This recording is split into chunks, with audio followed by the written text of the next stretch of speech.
Failure हे माणसाच्या आयुष्यात पाहिजेच अवंती.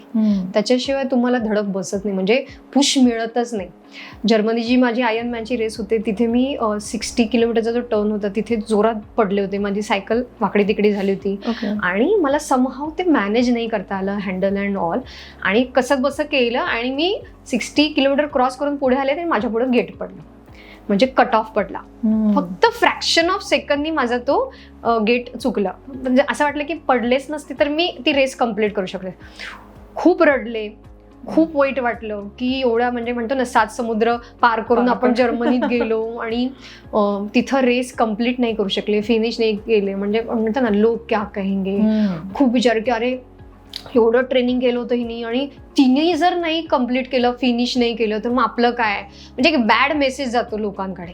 पण आयर्नमॅनमध्ये अशा गोष्टी घडतात. तुम्ही कधीही पडू शकता, तुमच्या बाबतीत काही होऊ शकतं. तर हे फेस करण्याची तुमची तयारी पाहिजे मानसिकरित्या. ती रेस आल्यावर इमिजिएटली दुसऱ्या दिवशी मी दुसरं आयर्नमॅनचं रजिस्ट्रेशन केलं.